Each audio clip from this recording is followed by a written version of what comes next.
কার কলে কিভাবে শামীমের বাসা থেকে বেরোইছে।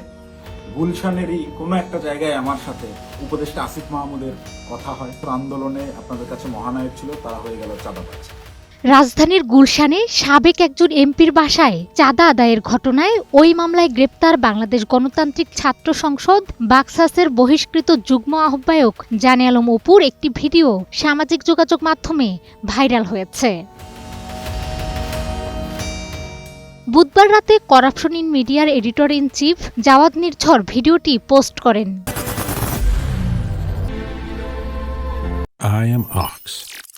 ধারণা করা হচ্ছে চাঁদাবাজির ঘটনার পর আত্মগোপনে থাকা অবস্থায় ভিডিওটি ধারণ করেছিলেন জানে আলম অপু। ৩৫ মিনিটের ওই ভিডিওতে ঘটনার আদ্যোপান্ত বর্ণনা করেছেন তিনি। ভিডিওতে জানে আলম অপু বলেন, গুলশানে চাঁদাবাজির ঘটনায় টাকার ব্যাগ নিতে যে ছেলেকে দেখেছেন সেটা তিনি। ফুটেজের মাধ্যমে দেখেছেন যে সমন্বয়করা চাঁদাবাজিতে জড়িত। যে সমন্বয়ক গত বছর ছিল মহানায়ক, তারা হয়ে গেলেন চাঁদাবাজ, উল্লেখ করেন তিনি। আমাকে যেভাবে আপনার এই চাঁদাবাজ হিসেবে পরিচয় করাইলেন, ডেকে নিয়ে ভাই টাকার ব্যাগ হাতে ধরাই দিয়েছে। তার কিছু প্রশ্ন আছে উল্লেখ করে তিনি বলেন, আপনারা কি জানেন ওই দিন ভোর ৫টার সময় ওই জোনের ডিসিএসপিকে অবগত করে একদম অফিসিয়াল প্রসেসে পুলিশকে সঙ্গে নিয়ে সাবেক এমপি শাম্মীর বাসায় অভিযান চালান তারা। তিনি বলেন, আপনারা কি জানেন সেই অভিযানে যাওয়ার আগে গুলশানের কোনো একটি জায়গায় উপদেষ্টা আসিফ মাহমুদের সঙ্গে তার কথা হয়। সেই অভিযানে যাওয়ার আগে গুলশানেরই কোনো একটা জায়গায় আমার সাথে উপদেষ্টা আসিফ মাহমুদের কথা হয়। যদিও এসব বিষয়ে উপদেষ্টা আসিফ মাহমুদ সজীব ভুঁইয়ার কোনো বক্তব্য পাওয়া যায়নি। অপু বলেন, মিডিয়ায় সেই বিষয়টি নেই কেন? আগের রাতে অভিযানের বিষয়টি মিডিয়ায় ধামাচাপা দেওয়া হলো কেন?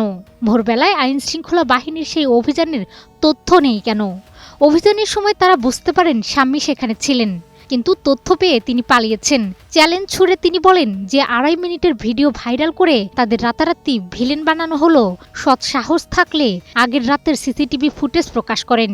তিনি বলেন, দেখি কে ফোন করেছেন, কার ফোনে শাম্মী ওই বাসা থেকে বের হয়েছেন। কে ফোন করছে, কার কলে কিভাবে শাম্মী ওই বাসা থেকে বের হয়েছে। অপু আরও বলেন, তারা যে আইন শৃঙ্খলা বাহিনীর সঙ্গে অভিযানে গেলেন, সেখানে তাদের মধ্যে কি কথা হয়েছিল সেগুলো প্রকাশ করতে বলেন জানে আলম অপু। এর আগে গত ১ আগস্ট জানে আলম অপুকে গ্রেপ্তার করেছে ঢাকা মহানগর গোয়েন্দা পুলিশ। রাজধানীর ওয়ারি থেকে তাকে গ্রেপ্তার করা হয়। একই দিন অপুর দেওয়া তথ্যের ভিত্তিতে মোহাম্মদপুরের নবীনগরের হাউজিংয়ের বাসা থেকে চাঁদা ৩,৭,০০০ টাকায় কেনা ইয়ামাহা FZ-X ব্র্যান্ডের মোটরসাইকেলটি উদ্ধার করে পুলিশ। মাহমুদা বিথি, ২১ টেলিভিশন।